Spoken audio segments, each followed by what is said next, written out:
Good morning, everyone. It's great to see you all. What a great crowd we have on a Sunday morning. I'm Aaron Goldberg, the Senior Vice President at Federation and Director of its Israel office. We have a great program for you today, looking at and exploring post-pandemic health, both in Israel and in Los Angeles. But before we jump into the post-pandemic, I wanted to just take 2 minutes to speak about resilience and how we saw that play out during the pandemic. You know, resilience is one of those words that a lot of people use, and it means different things to different people. But the way that I would like to think about resilience in this context is about our ability to function. How do we bounce from routine to emergency or crisis and back to routine as quickly, as seamlessly as possible without any long-term debilitating symptoms? And I think during the pandemic, at least here in Israel, I think we saw two significant populations that were affected by the pandemic. One are healthcare workers, medical professionals who were spending 24 hours a day for almost a year or more than a year, dealing with some of the most challenging medical problems that people sustained, unfortunate deaths, extended hospital stays, treatments. And for them, the pandemic, I think, was one of the most challenging mental health periods that they've ever had to endure. The second group that we saw mostly affected by the pandemic were a lot of young families and young professionals who for the first time were also dealing with and confronting a crisis of proportions the likes of which they had never seen before. For many of whom it was the first time that they lost their ability to support their families through economic challenges or the fact that businesses collapsed. And what Federation tried to do during this time, through its partner with the Israel Trauma Coalition, the ITC, who are really some of the foremost experts on dealing with the long-term effects of trauma and trying to confront them and mitigate them as quickly as possible.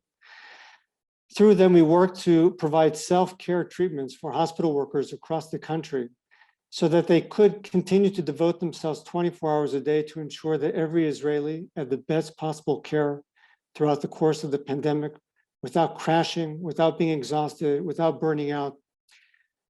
Something that is, from my perspective, I think one of the most enormous challenges that we faced. And the second thing we tried to do through the Israel Trauma Coalition was to work with organizations who were providing support and assistance to those who had lost jobs and were confronting economic hardship for the very first time in their life, and providing them with the tools to work with their clients and give them the aid and assistance and comfort that they need to be successful. You know, parenthetically, the Israel Trauma Coalition and us, we've been very busy in the conflict that just 2 weeks ago that was taking place here in Gaza. Also, to help new families, young kids for the first time who were exposed to the brutality of rocket fire, also deal with the long-term challenges of trauma. And so the critical work that we engage in to heal the soul of Israel, it really can only be done with the help and support of donors and community members who come from our 6 professional networks. And there has never been a more important time for our business community to come together around the Federation's work. And we are so grateful to everybody, to every single business leader who has stepped up in a very, very big way over the year to make that work happen. I want to thank the chair of our Health Professionals Network, Dr. Robin Polanski, our event chair, Dr. Michael Hockman, and the sponsor of our professional networks, City National Bank. We're also happy to be partnering with the Myers JDC Brookdale Institute today to bring you this conversation. You should know that the Joint Distribution Committee, the JDC, is one of Federation's significant partners, central partners in our efforts to support Jews in need all across the world, in tens of countries across the world. We are glad to have some new folks with us this morning as well. And so we're going to put a link in the chat that will help you learn more about our professional networks, as well as a link to donate, should you like to support the work that Federation is engaged in. And now at this point, I want to hand off to Dr. Michael Hockman, CEO of the SCAN Medical Group, the Homelessness Initiative, and today's event chair. Michael? Well, thank you very much, Aaron, for the update about Federation's really important work. And, we've had a number of these Jewish health professionals events over the last couple of years. Big thanks to Leah also, who has been our staff chair on these events. This is the first one we've done in partnership with Israel. So really excited about this and hope this will be the first of many to come. So I have the honor of introducing our speakers. Their bios are very impressive, so I'm just going to give a very Cliff Notes version of them so we have time for the events today. So first, I'm going to start with Professor Michael Hartal, who's been the executive director of the Myers JDC Brookdale Institute since 2017. Professor Hartal is a public health physician. He spent the majority of his career in the practice and policy of health and public service. He served as a medical officer in the IDF for over 20 years. In 2010, he assumed command of the IDF Public Health Agency and later headed the Academy and Research Branch of the Medical Corps. He's an associate professor at Hebrew University in Jerusalem. He teaches public health, research methods, leadership skills. He's authored over 90 research papers. Throughout his career, he's spent a significant amount of time in Israel's Ministry of Health. So great to hear his perspective on the COVID work that Israel has done. He's been active in developing Israel's national health policy. He received his MD degree from Ben Gurion University Medical School, Masters of Public Health from Hebrew University Braun School of Public Health. So joining Professor Hartal from the Myers JDC Brookdale Institute is Professor Bruce Rosen, who I'd also like to acknowledge has been our key point person in planning this event and been willing to meet us at midnight Israel time or whatever it is so that it works for our calendars. So thank you for that. He's a member of MJB's senior management team with responsibility for research teams in the area of health policy, employment, and the Arab population, as well as the Institute's economic services. He's the director of the MJB's Smokler Center for Health Policy Research. His recent research has focused on Israel's COVID-19 vaccine rollout. He had a great article in Health Affairs about that. So if you haven't seen it, and I know he's going to talk about that today. He's also done a lot of work with Israeli mental health reform, improving quality of care, information exchanges, something we could benefit from here in the US, cross-national flow of health policy innovations, and linkages between research and health policy. He's also co-editor of the Israel Journal of Health Policy Research. He holds a BA in economics from Harvard College, a doctorate in health policy from Harvard, the Harvard School of Public Health. And he is American originally and has made Aliyah to Israel. Also, so on the US side, I'm really happy to have Dr. Gabe Waterman, a good friend and colleague of mine. And I also have to throw in there that I was his attending when he was a medical trainee. At USC. He's a practicing general internist. He is a really important role, the National COVID-19 Medical Director at CareMore Health, which is a subsidiary of Anthem. He's also a associate regional medical officer at CareMore. CareMore, really interesting group that provides complex and wraparound care to high-risk Medicare and Medicaid populations. He completed medical school and business school at USC's Keck School of Medicine, Marshall School of Business, and his residency training at LAC USC, where I first worked with him. Last but not least, really happy to introduce Marissa Glukoft, this is her second time speaking at one of our health policy event, health professionals events. She's the director of accreditation and licensing, infection prevention and emergency management at Children's Hospital Los Angeles. She's coordinated the COVID-19 response efforts since the beginning of the pandemic for Children's Hospital. She received her BA from Vanderbilt, her MPH in hospital and molecular epidemiology from University of Michigan. She maintains an active certification in infection control. She serves as a member of the Association for Professionals in Infection Control and Society for Healthcare Epidemiology of America. She's participated in the Federation's Rautenberg New Leaders Project in 2018. She currently serves with me on the committee of the Jewish Health Professionals Network. So welcome everyone. Thanks for joining us on this Sunday morning. And with that, I'm going to pass it over to you, to Marissa, to moderate. Great, thanks so much. And thanks to all of our speakers for making the time to be here today. I was sharing just before the event, I'm really looking forward to hearing from all of our speakers about how we navigate this kind of challenging time we're in as the pandemic sort of seems to be slowing down and we're heading towards this new normal. So I want to start with Professor Hartal. We're so grateful to be joined by you and your colleagues in Israel this morning. Can you tell us a little bit more about the Myers JDC Brookdale Institute and the role your organization plays in Israel? Sure. Hi, Marissa, and hello to everyone. And thank you so much for having us here. Bruce and I are thrilled to be a part of the program today and for the opportunity to connect with the Jewish Federation of Greater LA. We are from the Myers JDC Brookdale Institute in Jerusalem, which, in addition to being a mouthful, is also Israel's leading center for applied social research. We're an independent nonprofit partnership between the JDC, the government of Israel, and the Myers Foundation of Cleveland. We identify and examine key social challenges. We use research, information, and consulting to help inform government policy, to help advise public sector programming, and to improve services for individuals, for families, and for communities. And we work to strengthen Israeli society and the well-being of all its members using evidence. We do most of our work for the government of Israel. We work with 5 key social ministries. That would be the Ministry of Health, the Ministry of Employment and Welfare, Ministry of Education, the Ministry of Finance, which is like the Treasury, and Israel's Social Security Administration. And we also do additional work with other ministries based on the topics at hand.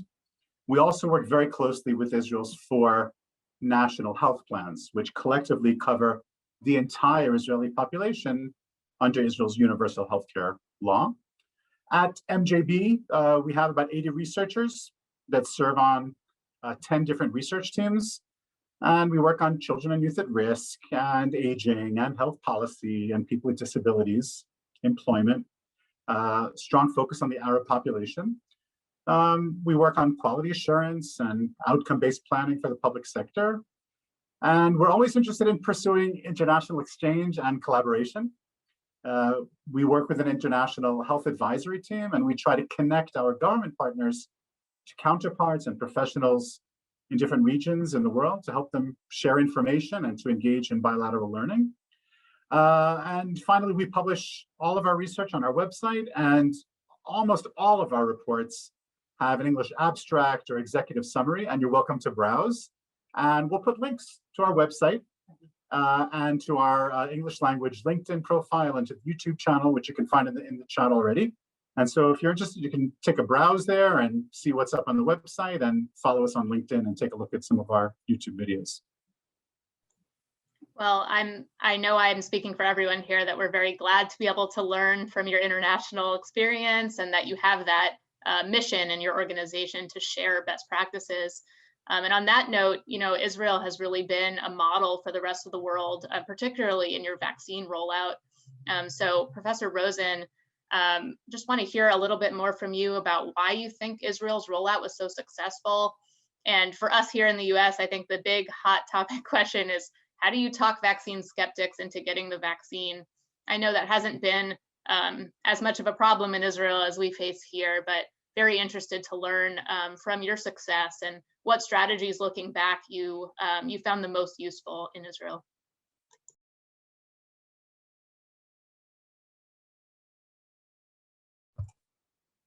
You're on mute, Bruce. Hi, so Marissa, thank you for that question. It really has 2 parts. One is, in the initial phase, how were we able to get the vaccines to so many people so quickly? And then later on, once the vaccine hesitancy issue became more salient, how did we address that? So I'll speak to both issues. So as some of you may recall, we reached 50% coverage rate at the end of February. That's about the rate where the US is now. And already by the end of December, we had 10% of the population covered, when most of the world was less than 1%. So Israel doesn't do everything right, and we do lots of things wrong. And even in COVID, there's some things we did well and some things we didn't do well. But it's nice that sometimes we get it right. And with the vaccines, we pretty much got it right. So there are a lot of factors involved. I'll just mention 4 or 5 of them. So first is that the government was smart in terms of buying up a large amount of vaccines very quickly. How did they do that? They realized it was very important strategically for Israel to have quick coverage. They had deals in the works with a number of manufacturers before any of them had been approved. They took some risks there. And they offered above market prices. And also they, I think correctly, convinced the vaccine producers that Israel would be a great learning setting for them. Because we have such good data systems, it will be uniquely possible in Israel to find out and to demonstrate yes or no, whether what you're going to find in clinical trials, to what extent that works in the real world setting. So the first part was getting a lot of vaccines, but as we all know, that's not enough. You also have to get them out to the people, and you have to have the people wanting to roll up their sleeves. So other things that helped were the following. We were very quickly decided on very simple criteria, and starting with the elderly and people most at risk. Elderly healthcare workers most at risk. And it was very clear who was entitled to get it, and also from which provider they were supposed to get it. So none of this complexity of frontline employees, which may be very important, but muddled the message to some extent. Another thing that we had working on our favor was that everybody in Israel is enrolled in something like a Kaiser.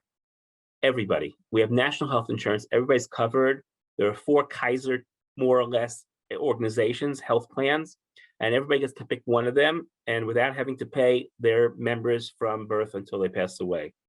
And these health plans are very competent organizations. They're very developed in terms of their IT, in terms of their ability to make things happen quickly. So they knew they were able to reach out to people very quickly, telecommunications, and also track who had a first vaccine, who didn't have a second vaccine.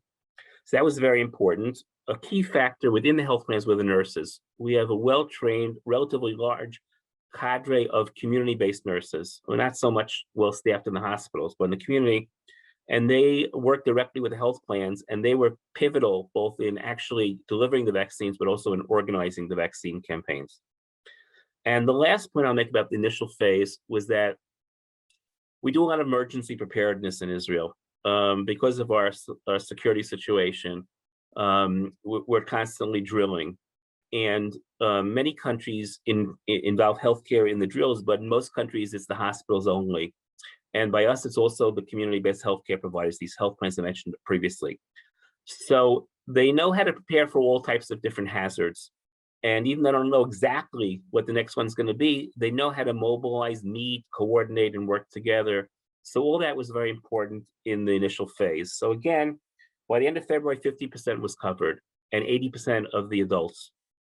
But then, as you are facing in the US, it's not enough to have vaccines, and it's not enough to have the capacity to get them out to where people live. You need to make sure more and more people are rolling up their sleeves.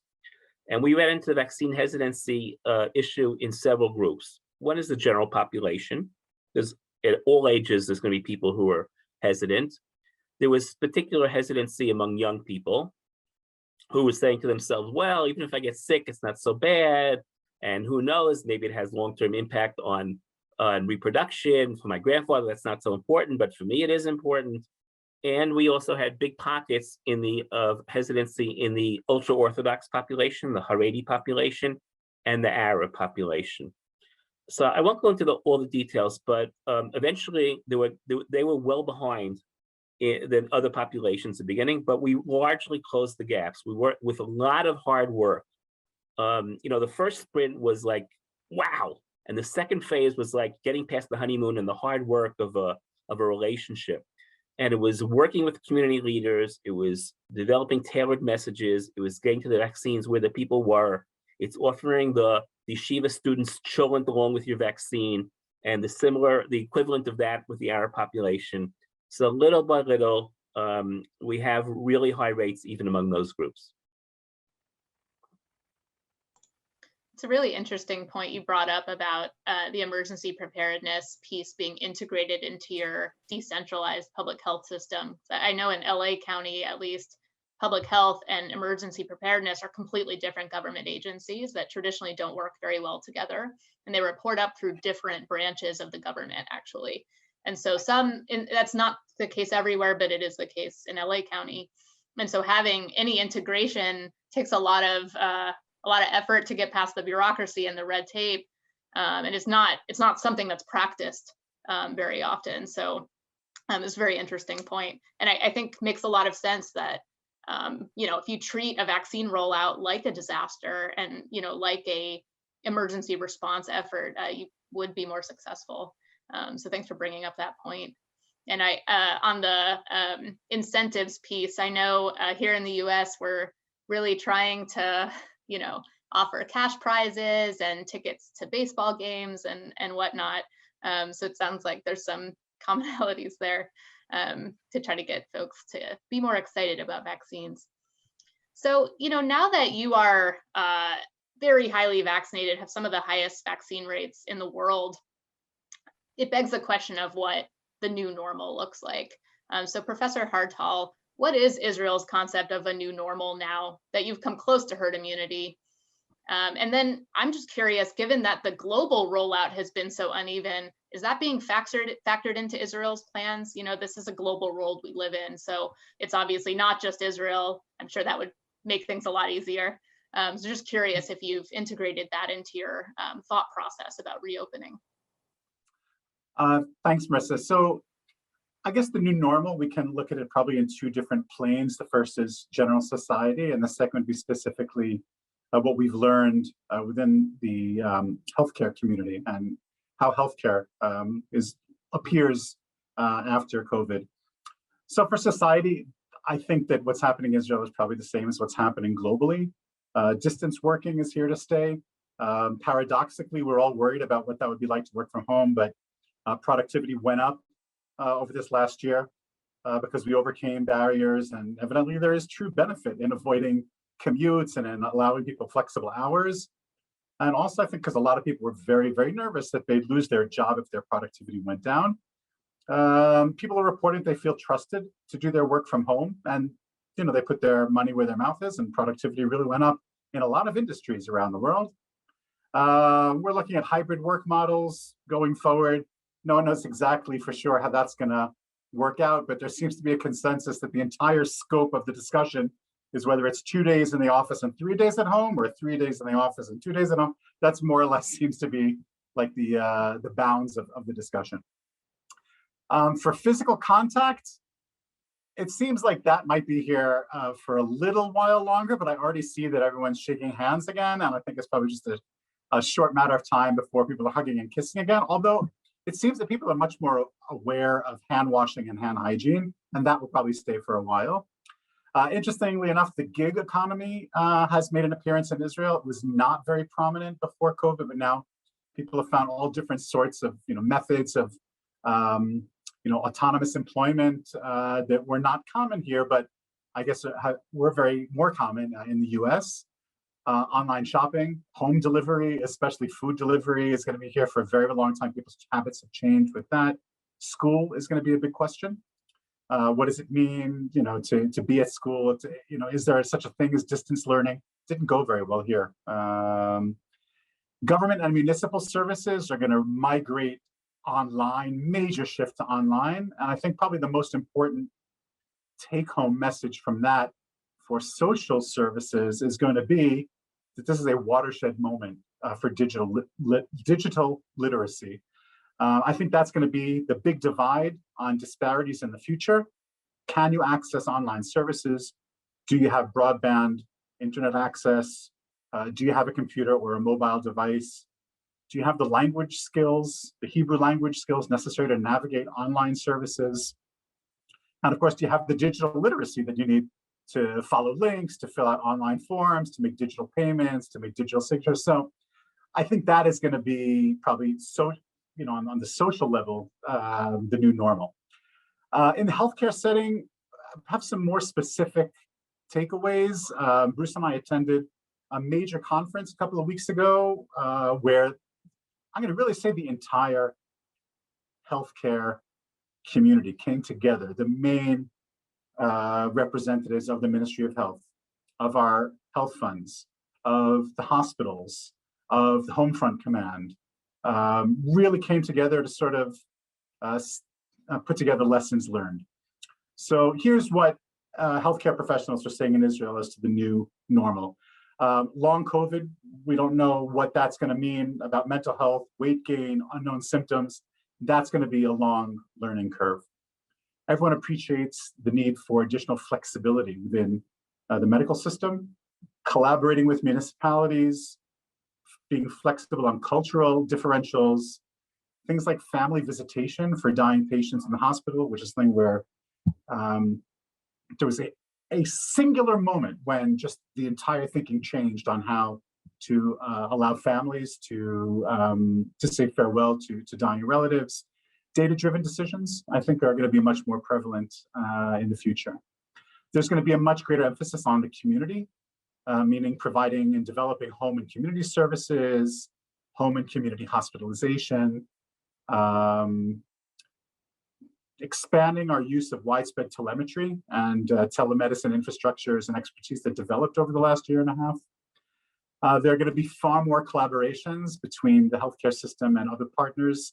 For example, we discovered the importance of collaborating with hotels for isolation sites, large venues for vaccination sites. So I think those connections will be retained and developed to look at similar situations, war, crisis, disaster, where we can learn to develop some of those new collaborations. You mentioned before the issue of emergency response and coordination. So yet again, the same question came up about who's in charge, and everything that we've ever learned in any tabletop exercise happened again. What doesn't work routinely will not work in an emergency, and we have reproved that yet again. And this is from a country that is extremely practiced in emergency coordination and response, and we didn't do an excellent job on that, and there was a lot of confusion about who was calling the plays. There's a lot of talk about unity of message and the value of universal support of the Ministry of Health. Have to say that the majority of the players, the big hospitals, the health funds, sucked it up and remained publicly supportive of decision-making within the Ministry of Health, even when they had some disagreement about that.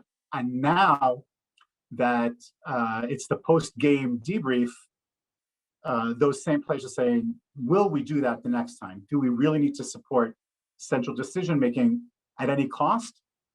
That the answer there is probably going to be no. There was a belated recognition of the importance of public health in our health funds. Health funds are very clinically oriented. That's their main job, is to provide healthcare services for sick people. But the whole idea of public health preparedness was not prioritized. And now I think that the health funds are realizing that that should be a new priority going forward. A lot of talk about planning. Everyone is reminding each other of Dwight Eisenhower's famous remark about plans are nothing and planning is everything. And sitting and doing the planning over, you'll never hit that target and have the perfect plan, but sitting with partners and talking about different potential situations and how we would react makes that process go more smoothly. And finally, the healthcare system realizes there's got to be a lot of work on improving public support and public trust, which faltered several times as there were these natural fumbles, maybe backtracking, flick-flacks, and decision-making going through. Yes, masks, no masks, we do need masks. Isolation, will it work, won't it work? Is the vaccine efficient? It's not. So there's a lot of understanding that through communication and mostly talk about the values that back up decisions, and better communication is going to help gain more public support. You asked, just to finish up this response, you asked about herd immunity and how will Israel communicate with the world on that. So it looks like Israel has more or less hit herd immunity. I think that we've been there for a while. this is true among adults, okay? There are no outbreaks, there's almost no transmission. The reproduction number, R, is below 1 and it has been for quite a while. There are very few cases. As of this morning, there are about 225 active cases today out of a population of 9 million. And that's down from about 470, from 470 to 225 within a week. 0 deaths, very, very low positivity rate at testing stations. Israel currently conducts about 18,000 tests per day, and 0.06% of them are coming back positive. But all that is true for adults. For kids, not so sure. Kids from 12 to 15 today, Sunday, have started, they've opened up vaccination for children. Not encouraging, not forcing, not coercing, no public messaging going on about that. It's strictly voluntary. Kids under 12 can't be vaccinated. Many might be asymptomatic. They're congregating at schools, but in practice, we're not seeing any transmission. So we don't really know what that means and what herd immunity means for that population. But finally, all of this is very, very heavily predicated on closely controlled borders. Israel is heavily reliant on the tourism industry, and we can expect that there will be pressure to admit tourists sooner than later, and pressure to allow Israelis confident in their vaccination status to travel abroad and then to potentially return with imported virus. So as long as Israel remains relatively isolated, its success is likely going to hold. But in order to fully communicate with the international global population, we'll need to achieve a level of something approaching global herd immunity. And that seems to be a much more distant target. Yeah, it seems like that piece you spoke about with the needing to regain the public's trust because of so much back and forth messaging, which happened here in the US as well. It's going to be really, really challenging if we have to go back to another shutdown or go back to any restrictions at this point, given how much effort globally we've put into emphasizing, the importance of vaccines and whatnot. But it is possible, right? Given just global herd immunity is very, very far away. And on that note, I want to switch gears to talk about the US a little bit. So Dr. Waterman, we just heard about Israel's concept of a new normal. Here in LA, life is starting to open back up with, I would call it cautious optimism. So how do you see the new normal playing out here in the US? And will it look different than what we just heard out of our Israeli colleagues, given much higher rates of vaccine hesitancy here in the US? Thanks, Marissa. It's a great question. It's a little bit hard to answer because we don't know exactly, but I'm going to give this my best shot. So I'm going to start, or I'd like to start with tackling the second part of your question. And you stated something which many people may know and take for granted, but just in case there's any doubt, we do have much, much, much higher rates of vaccine hesitancy in the United States. And that creates significant challenges for us moving forward. And so just to recap a couple of the facts, we have about 63% of adults in the United States who have received at least one dose. Again, a marker that Israel hit many, many months ago. 53% of our population is fully vaccinated. Our goal is to get 80%, which is where Israel already is today and has been for a while. So we've got a long way to go, and it's going to be really hard to get there because depending on the opinion poll that you look at, about 15 to 24% of our population is saying that they do not want to get vaccinated. And that number has gotten better. It's dropped about 10% compared to where it was about 6 months ago. But we're not seeing a whole lot of movement lately. And we're still seeing pretty stark disparities in vaccine hesitancy. And it's not along the traditional lines. Traditionally, we think about vaccine hesitancy among really certain racial and ethnic groups, particularly Black and Hispanic populations in the United States who have been traditionally marginalized. And there have been, sadly, the United States does have a really tragic history with these groups. Tuskegee, of course, comes to mind, I think, for everyone, certainly those in the Black community who have great distrust for the healthcare system here. And yet we've actually seen a lot of movement in those communities. And now the main holdouts for vaccines are not these underserved racial and ethnic minority populations. It's really, we're seeing a much more significant rural-urban divide. We are seeing actually a political divide. We're seeing something like 41% of Republicans saying that they do not want to get a vaccine, which is just a startlingly high number compared to less than 10% of Democrats. So, I think that's going to create a number of challenges for us, and we're going to see things play out particularly a little bit differently, I think, in the United States compared to Israel. And so, in case there's any doubt, we have less vaccines here, or less people getting vaccinated. And we're seeing that play out on the ground. So where do we stand today? We heard about Israel. Again, they have about 15 new cases per day, no deaths. It's actually pretty easy to make comparisons to Los Angeles County, which is a very, very similar size to Israel. We have about 10 million people here compared to about 9 million people in Israel. And Los Angeles is actually leading the United States. It has less COVID than any major metropolitan city in the United States.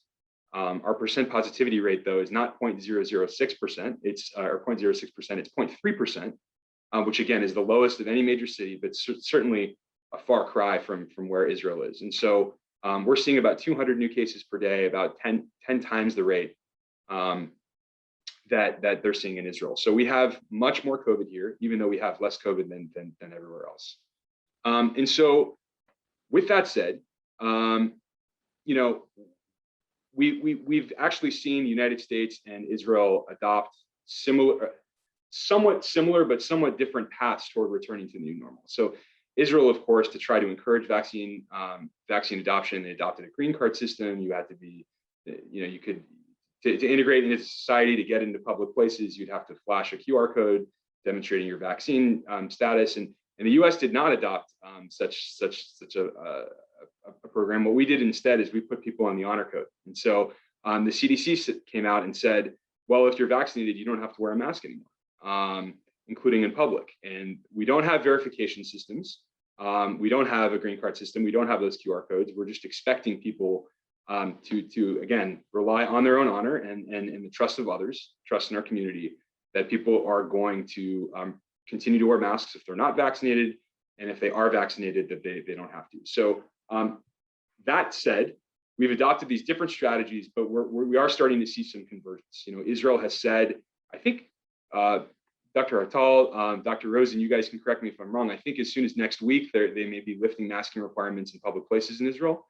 And again, we've already heard from the CDC, even though we are far behind Israel in terms of our vaccine adoption, the CDC has basically already said that you don't have to wear a mask in public. So, and in California, we're seeing, June 15th marks the day that California eliminates all of its COVID restrictions. And so we are very much seeing a whole lot of convergence in where our futures are headed. And so, I think where that leaves us is again, that's really the question. So all the things that we heard from Dr. Hartal about hybrid workforce and telehealth and the gig economy and the emphasis on hand hygiene, all of those things I think are commonalities that we will share with Israel. I think all those things are here to stay as well in the United States. But I think our outcomes are likely going to be a bit different because of, again, these stark disparities in vaccine adoption. And so again, you are seeing broad swaths of the United States reopen. Dodger Stadium is going to be reopening at full capacity. T-Mobile Arena in Las Vegas is already accepting indoor crowds of 20,000 people. Staples Center here in Los Angeles, they're accepting limited capacity, but again, they're expected to return to full capacity very, very soon for concerts and other types of events. But we may see very, very, very different. We heard in Israel that they don't expect to see large outbreaks. They haven't had outbreaks in quite some time. That may not be the case here in the United States. And so when you break down that 53% or a fully vaccinated 63% of one dose, when you break down those numbers, you see some stark disparities. I'm being redundant, but I'm being redundant deliberately. So the vaccination rate in Newton, Massachusetts, is 99% among eligible people. 99% of people in Newton, Massachusetts have gotten a vaccine. It's just incredible. And then if you look at most of the southern United States, we are just seeing the exact opposite. The entire state of Mississippi, 34%. Louisiana, 36%. Alabama, 36%. Wyoming, 37%, Idaho, 38%, Arkansas, 39%. So we have, I believe we have over 10 states in the United States with vaccine rates lower than 45%. And so that's going to be a huge challenge for us. I think we're going to see, given that as a country, we have more than 50% of the country vaccinated, it means we're unlikely to see another nationwide surge like we did in January and February, where everyone was spiking at the same time. And I think, Massachusetts, again, if you look at Boston and the surrounding areas, those areas are unlikely to see more surges because they have such high rates of vaccine adoption in their communities. But we could see spikes and flare-ups in other parts of the United States because herd immunity is really really shouldn't be measured on a national scale. It really needs to be measured on a local scale. If you live in Arkansas, you are not interacting with people from Newton, Massachusetts. You're interacting only with people who live around you in your community in Arkansas. So there is a real threat that we could see these local flare-ups, which could continue to overwhelm local public infrastructure, particularly if we start to see the rise of, we've seen B.1.1.7 really take off as the predominant variant here in the United States, but now there's the Indian variant, the Delta variant, which is far more contagious even than B.1.1.7. And so these are not only more virulent, but they're more transmissible, and those could really be a threat to public health. So I think when we talk about herd immunity, it perhaps is much more appropriate to talk about it in the Israeli context, where they have much more homogeneity across their population. But in the United States, I think we really need to let go of this idea of herd immunity because this virus is not going to be eradicated here in the United States, probably in the globe, but certainly not here.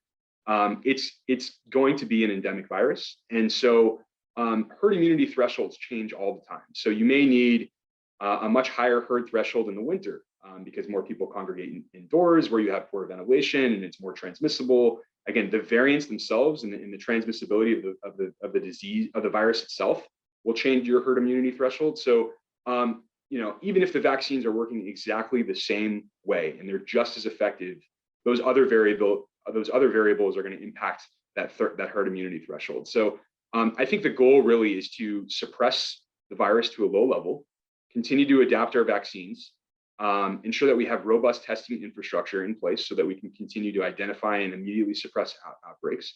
And then, of course, we need therapies. We need, we have monoclonal antibody therapies, but we need better therapies for when people do get COVID. We need, they're doing trials of oral antibody therapies, nasal antibody therapies. And so we need to make this a vaccine preventable disease, kind of like, measles, mumps, rubella, diphtheria. These are vaccines that, have largely been prevented by vaccination. So herd immunity, I think, is perhaps the wrong lens through which we need to evaluate, our goals in the United States, but really think about COVID as a vaccine preventable disease and really encourage greater vaccine adoption in this country. Yeah, it's an interesting way of thinking about it as a vaccine preventable disease. And that actually brings me very nicely to my next question, which is about children. Even in Israel, children are not vaccinated. They're just beginning to be vaccinated today, which is crazy timing. But, Professor Rosen, I'm curious, I think Professor Hartal had mentioned that in Israel, you're not actually doing a ton of active promotion, encouraging children to get vaccinated. So how are you managing children? How are parents being advised, given that restrictions are being lifted? Is there advice that's being given for families where the children are unvaccinated and the parents are? Right, good question. So the story for children is very different in Israel from adults, and Michael Ray alluded to this.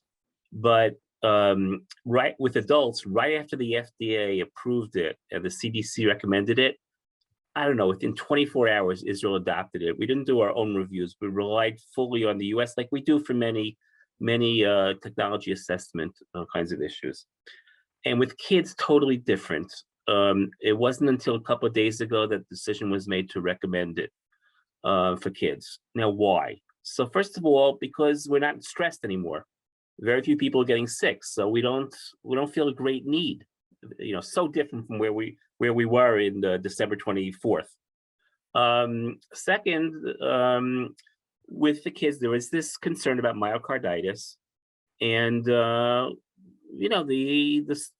full story on that isn't known yet. It seems to be not so terrible for most children, but among Israeli experts, there was a strong difference of opinion. A third factor was that even when kids get it, it's not most cases. Of course, there are exceptions. Most cases, it's not so bad. So, so with all this, there was a sense of we don't need to rush into it. Let's take our time. And some leading Israeli physicians were not just very strongly against it, but were very public about it. So the system took its time, and then said, okay, there was deliberation. Maybe we should approve it, but not recommend it. Maybe we should approve it for 1 dose and not for 2 doses. All these things were being considered. Ultimately, the decision was made to recommend it, but not to push it so hard. And to focus it, first of all, on those children who are more at risk, or children who are in families where other people are at risk. Now, what will the uptake be? No one knows. We do know that our uptake rates have been amazing for older people, even quite good for very good for middle-aged people. For 20, 29-year-olds, we're at 75%. But we've had the opportunity to vaccinate 16 to 19-year-olds for quite a while, and while I don't have the exact figures, the uptake rates there are much lower. In addition, with the until recently, families with kids were very frustrated because they couldn't take their kids to many places to outings because you had the Green Pass program. So that was an incentive to get your children vaccinated. But now the Green Pass program has expired in Israel and everybody can basically go to anything. So that incentive has gone away. So we really don't know how this will play out in terms of uptake. And most Israeli public health people say, it's okay if it doesn't, it's important that it be an option for parents. It's important we get the systems in place. If a new variant emerges, we will be able to get the vaccines to the kids quicker. Better the kids should get vaccinated sooner, even without the new variant. Better prevention than later prevention. But people are not so stressed about it here in Israel, most people. That's very interesting. So I think in the US, we've been taking a different approach. It's been much more actively promoted. So Dr. Waterman, same question to you. How do you see the pandemic playing out in these unvaccinated children? The CDC just announced that children don't have to wear masks during summer camps anymore, but you did allude to such regional discrepancies in vaccine uptake. So curious how you see that playing out. Yeah, again, I'm going to grab my crystal ball here and see what it's telling me. I think, again, it's really hard to know for sure how this is going to play out. But I think, first of all, I do want to clarify one thing. What the CDC said is that they're not going to recommend masking in summer camps exclusively in settings where everyone is vaccinated. So in other words, that's older kids, again, in the United States, like in Israel, vaccines, the Pfizer-BioNTech vaccine is available to those over age 12.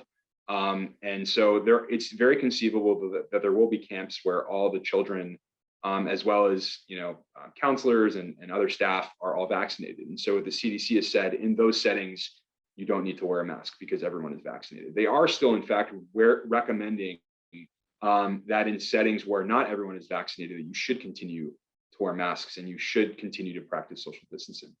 Whether or not that's a realistic expectation and whether that's likely to actually play out in reality, I am skeptical. And I think we're probably going to see, certainly a lot of, very, very close commingling of children in camp this summer. And I think,